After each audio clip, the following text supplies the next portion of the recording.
Look, I opened this jar of rotten baby food, and well, a butterfly came out. Oh, or something, other beings, or whatever people believe in these days. I don't know. Um, Fair enough. Welcome to the Comedians in Elevators podcast. I've got my guest Pat Meyer, the mayor of Meyertown. So Pat, say hi, introduce yourself, and tell us a little bit I'm about here. yourself.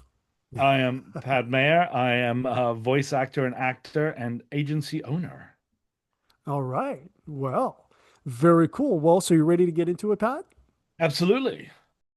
Listen, to my regular listeners, I know you don't like when at the beginning of these conversations I ask you to subscribe. None of us like it. I don't like saying it. I don't like it being in here. But it's frustrating. You know what else is frustrating? It's also frustrating when I look in the back end of the YouTube channel and I see that 56% of you that watch frequently haven't yet subscribed. And I know this because I see it in the comment section. You say things like, I didn't know I didn't subscribe. And that's actually what fuels the show. Basically, it's like you're making a donation to the show. So that's why I ask all the time, because it enables us to build and build and build. And we're going for the long term here. Hit the subscribe button and we'll continue to build this show for you. That's my promise. Thank you to all you guys that do subscribe. It means the world to me. All right, so the whole point of the podcast is to compare and contrast the comic versus the comedian. So I define the comic as any person telling funny jokes versus the comedian who's a funny person telling any jokes. So Pat, would you agree that you start as a comic and evolve into a comedian? Absolutely. Yes. All right. Has that been your experience? You know what? Who doesn't start off as a joker? Like you start off as a kid entertaining your family, and then you kind of carry on doing it, acting like a fool until eventually you start doing stuff that, well, you get paid for doing it, I guess. Yeah, you fall on stage, right? You just trip You and there do. you are. Well, my case, I roar on stage, so it's a All bit of right. a different thing. Very cool. Have you were casting cats? No, you know what? I think if I was to do that, I think I would scare the whole stage crew and everyone in the audience away. I think it would be terrifying. You don't Yeah, want to, well, we'll keep the roar free. I'm sure it'll get reduced anyway from the Zoom. So you ready for the first question? absolutely. All right. So it's about the role of persona in comedy. So how much of the comedian's voice is a character versus their real self? Oh my goodness. See, you see, the fact is, I think there's definitely a Ziggy Stardust element to comedians. I think when on the inside, I think they got a lot of stuff going on, and the comedy is a way of expressing that, what's going on. So I feel like maybe they're awesome people, and I've met a lot of comedians, and I've watched so many amazing comedians on stage. And when I see them, I always feel like maybe they're a little sad inside. And sometimes I feel like, oh, and what they do on stage, that persona comes out. They let it out. It's like unleashing their inner lunacy sort of thing. So exactly, I would 100% agree. Would you say that the comedy actually is born from tragedy? You know what? I would say experiences and tragedy. I think you have to live a life to speak about it, if that makes Mhm. any sense. Like you got to have some experience in different things that you've been through in life, or even the mundane. I guess even the mundane could be used as comedy in an act because it's all generalized, right? Mhm. So does authenticity matter or is illusion part of the magic? I think it is literally how the different people play it. I think if someone can play it and be authentic, I think you believe everything they're telling you in a story. And I believe that that carries on into different genres. And when you get those comedians that just skip into different, absolute random universes, but they somehow come back to the original thing, I think they're just talking about themselves, really. I would agree with that. All right, so punching up versus punching down. So where do comics versus comedians stand on this? And let me put it in some historical context. Did a jealous medieval prince become the first comedian by killing the court jester? Right? So exactly, who's got the punchline? Who's got the punchline? Like that's the thing. And especially these days, you see, and it's funny you say knights. You see so many people who are comedians becoming knights. And I'm like, wow, when did the jester become a knight? And I feel like it's actually turned around. Like those people that originally you associate with being a knight, they're not knights. It's the jesters. So as you say, I think looking at it the opposite way, it's actually reversed nowadays. So I Okay. think the Mhm. jokers are now the punchline. They got the punchline. They are the punchline. So would you say that the audience agreement with the comedian is a form of permission or alignment? Oh, absolutely. Like when you tell jokes and you listen to people telling jokes, they're inviting you to understand them in their different ways and what they're talking about. And I believe that when a comedian lets you into like a serious subject that it's hilarious, they're inviting you in. And I think that's great. It's like leading on in a story. It's the best thing ever. All right. So cultural translation of comedy. So how do jokes that work in one country bomb in another? Oh my God. So I grew up in England and Canada and growing up in the 80s in both countries and then the 90s and then the 2000s and now it's so different. It's so different.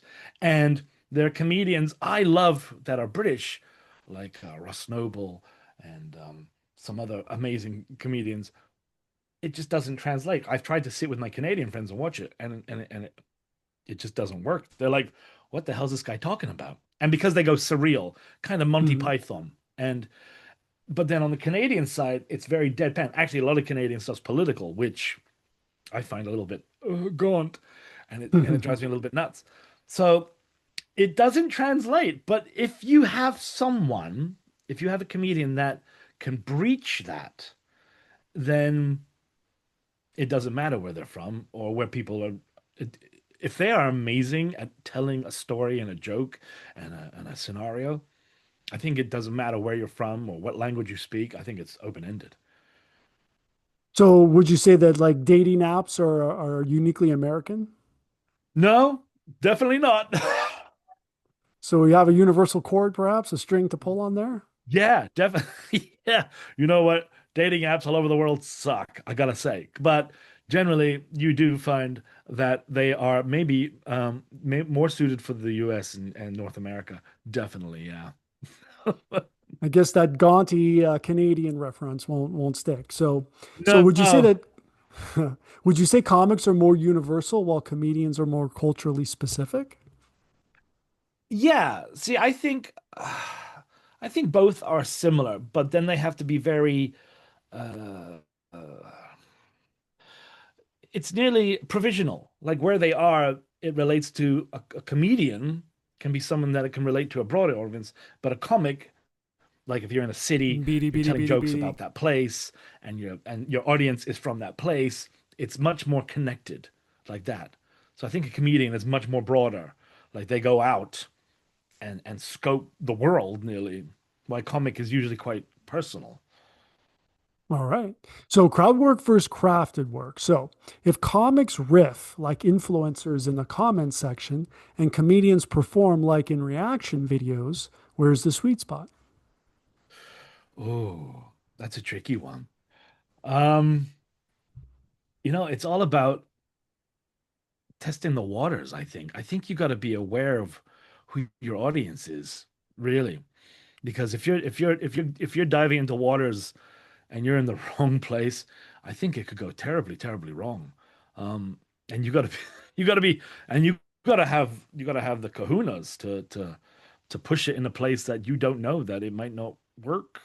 But maybe a comedian could do it in a broader sense, but a comic, you would have to be so brave, Yeah, definitely. I terrified. mean, Oh, yeah, absolutely. You got to test the waters. You got to see, what's going to bite. And you want to get that shark attack to know, hey, at least I taste good to right. him, That's or at terrifying. least like to smell the blood. So what happens when a comic leans too much into crowd work?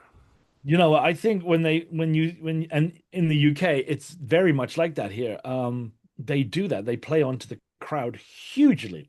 And sometimes I find that it's a bit cringy, and I'm a bit like, as a Canadian, I'm like, okay, but sometimes it works because you get the prey.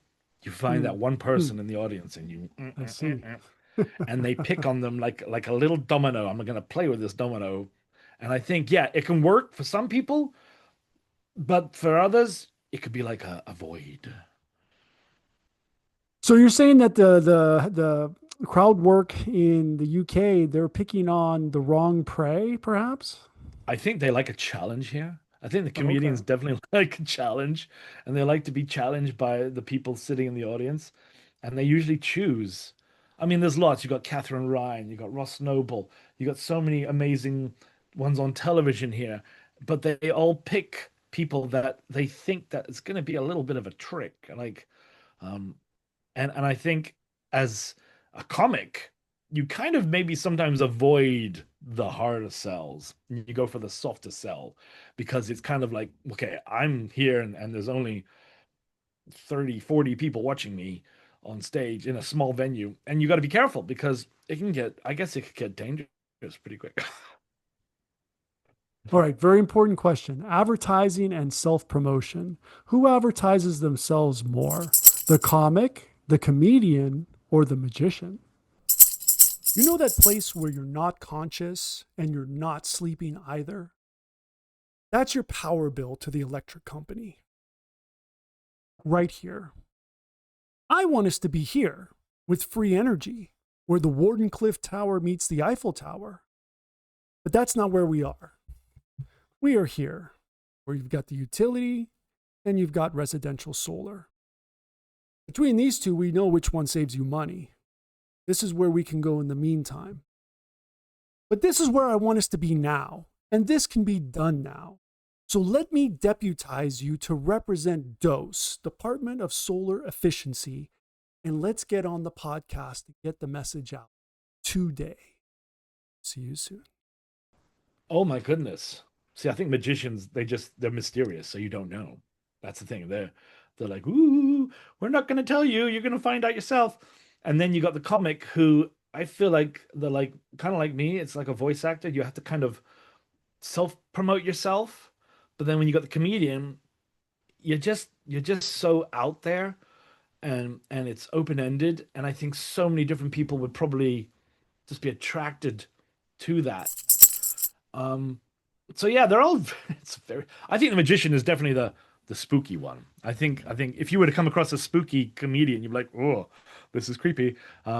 I'd be, I'd be a bit worried. But yeah, that's yeah, I think that yeah, definitely they all promote each other in different ways, but in very secretive, positive, and open-ended ways. All right. So is self promotion seen as selling out or is it necessary for survival? Everyone, you know what, in the entertainment industry, you have to sell yourself. You have to throw yourself out there like a you're like that little seal that's swimming in the Pacific Ocean, knowing that there's sharks there that can eat you, but you still got to swim in the sea to eat. So you got to be out there. You got to do it. No matter what, you got to push it. And Hmm. and you might get eaten, or you might pull off some cool seal move and get away, and everyone sees it and it's like, wow, check out that seal. He's cool. So it's a See, case of it's about taking the risk. It's all risk. It's all risk, right? Everything's risk. absolutely. So, speaking of risk, censorship and offense. So, does a comic avoid offense while a comedian courts it to prove a point, like a magician? Yeah, I think to a certain point, poking the bear is has to say the people in the poking the general audience and people you're talking to and it's what it's about. Because if you don't do that, you're not creating anything new. And if you don't create anything new, you're gonna just be telling jokes that people told like 30, 40, 50, 60 years ago. So I think you gotta push it. So yeah, you gotta be a little bit controversial, I think. Definitely to entertain people a, Oh, a lot. Because people oh, have a short, definitely. yeah, because people have a short they don't if you're not saying something funny, you lose them. And even in movies, even in when you see amazing comedians in movies, famous people, when they're in a bad film or even a bad stage show, they don't even air those. But but if you're a comic, you got to be there every day. You got to work it. Hmm. So it must be terrifying. Hmm. So then who survives better in the cancel culture environment? The comic, the comedian, the magician, or the mudslinger? Oh my Lord. See, everyone has his place. I think everyone has a place. And and these days where the world's going, I think what everyone needs to realize that each of those entertainers has a spot in our heart, in our universe, because without them, the mudslinger is like your critic. The the magician is like your hope. The comedian is like your friend, and the comic is like the guy that would just antagonize the crap out of you, but you needed them in your life. So you kind of need them all. You need them all. And I think the world has just got to learn to cope with it, like we always do. Oh dear, cope. All right. Well, then, speaking of cope, how about timing and delivery? Is it a science or an art? So, do comics rely more on structure and comedians more on rhythm and emotion? I think the comedian is definitely is it's set out. It's like they know what they're doing. They have an idea all the way through. But I think a comic, it's so randomized. It can change in a thought or a memory, especially if they're doing um if they're on the spot and they just need to come up, random stuff just pops in. And I think everyone generally has an idea of what they're going to say and do. But yeah, I think when you're stuck in a situation, you might have to wing it. But I think a comedian has got it set out because the broader span of it is easier for the audience to understand. But a comic, when you're doing it, you got to be on the spot, change your record to the next track quick, or come up with something completely different. Yeah, if you're those are jokes and you don't have that grand story arc about your life, then yeah, you definitely got to switch it up. Oh, So, definitely. so laughter versus applause. So, are comics chasing laughs and comedians chasing applause breaks, or a primetime Emmy that validate the message? I think everyone I think everyone just wants to be loved and to hear people laugh, clap, be accepted is probably the best thing anyone could hear. It doesn't matter what profession you're in the entertainment industry, having that would be it feels you feel validated, your years of work, um, and I think it's all the same. I think that everyone, unless you're like absolutely you love negative. Like if you're like obsessed, like I got to make sure nobody claps tonight. Like I don't know anybody who does that, but I'm sure there's some out there who love it. Like, oh, that was the best because nobody clapped. But Hmm. I think generally everyone wants acceptance, basically, and that applause, that clapping. Yeah, I think so. So, comedy is commentary. So, when does a comedian cross into being a philosopher or a preacher? You know what? Over the last few years, I've found myself reflecting on a lot of stuff that Robin Williams has been saying and and I loved him. He's the best missed amazing human there's ever been. And his messages now are more resonant than they were when he was alive. And it's a shame because maybe if we listened closer then, maybe things would be different now. So I think a lot of it's to do with mental health as well. If we cared enough to understand the messages these comics and comedians, entertainers are telling us, things could be different. So I think the Hmm. message is so important. And I think reflecting on it now, we're like, oh man, maybe we should have listened to that joke a bit closer because it was something special. So, we're possibly listening too much to the humor and the message got diluted. I don't think we listen too much to the humor. I think we just lose ourselves in it. And then when we're listening to a joke, sometimes or a skit or something, maybe what the comedian or the comic was trying to portray is lost because it's hilarious, but there's a sensitive part to that what they're saying. And I'm sure they don't care because everyone's laughing. But maybe there's like a little teeny tiny bit inside. It's like, do they completely get it? Like, All right. So, Pat, are you ready to enter the multiverse? sure. Okay. Board game Zoomcast, play versus performance. So, if comedy were a board game Zoomcast, are you competing as the colorist, adding tone, mood, and shading, or the Foley artist, building punchlines with soundscapes and timing? Oh, I'd be the second. Definitely. I would like to, and even go on the journey. I'd love to be as much as in the game as possible. Like, there is a thing about creating a game, but if you're Mhm. part of the game, it's like awesome. Like, to be in the journey, I think is and to participate in something is so much better than, like, don't get me wrong, creation is amazing, whoever did it. Um, but I think that being part of the game is everything, because that's why it was made in the first place, really. Are you referring to the universe? Oh, or something, other beings or whatever people believe in these days. I don't know. Um, Fair enough. So does comedy work better when it's painted vividly or when it's orchestrated sonically? I it depends. It depends on the time, and it depends on the pace, and it depends, I think, on the person as well. Like, you can have some people do some things, and you can have others do the most insane things, and you can't imagine anybody else doing that. So it's all dependent, I think, on your perspective as a entertainer, I think. I think it's a very specialized thing, definitely, yeah. All right. So here on the Comedians in Elevators podcast, we have a tradition where the previous guest asks a question for the next guest. And the previous guest was Tim White. And his question for you, Pat, is what's the funniest human moment encountering passing gas? Oh, in all history? It's perhaps if that's your A interpretation, personal yes. question? Either Oh, way, it works. I'd like to hear both if you have a story for the universe as well.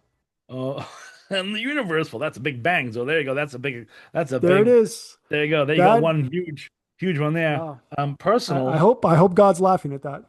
or whoever, or whatever, or if she's angry. Who knows? Personal. Oh no, this could be terrible. Um, I was 9. I first moved to England, and I had a satchel, and it was made out of string, and I used to chew on it because back in Canada we had backpacks like the 70s. So I'd chew on the string, chew, chew, chew, chew, chew, chew. And then one day I went to the washroom, nothing could come out. Nothing came out. And and and I had and everything was nothing was working. And the doctor had to come over, and they said, "Oh, well, he's eaten the string and it's got tied around his intestines." Oh, And and I couldn't, there was just a lot of wow. gas and nothing else. Ah. So they gave me loads of suppositories. It took me two weeks. Took me 2 weeks for that, but all I did was pass wind all that time because things were Huh. breaking down in there for 2 weeks. It was a horrendous time, and I just started school in England. Very embarrassing. And I had ginger hair, and sounding North American, and everyone being a punk and an ass. It did not go well. No. Huh. Well, there you go. I think yours surpasses the universal Big Bang. That's definitely the funnier one. So, all right. So, last question: legacy. Who gets remembered? Will the comics Tight Five survive time, or will the comedian's cultural point of view be more timeless? I think both. I think both can be remembered and enjoyed and even overlap. And I think if we try to compare them, then what we're doing is we're not looking at ourselves properly and thinking, what did that person give to me? That laughter, that amazement. And I think if we fail to remember comedians or comics, then we're not doing justice to ourselves. I think we're forgetting who we are if we forget that. Well, Pat. So, where can everybody find you online? You can go to, unfortunately, this is me, The Man That Roars. That's what I do. Um, and I own Creature Creations Agency, which we look after so many unique characters. But yeah, if you're a bit of a strange person and do weird things, come find us. We're I wouldn't say we're a freak show, but we definitely have the most unique people that we represent. Awesome. Well, Pat, thank you so much for being my guest. And for everyone, please like and subscribe, and we will see you in the next one. Thank you. If you're interested in too much information like in the network state or Mantipus the chicken shit, check out this video. Or is it this one right here? Well, either way. Lizard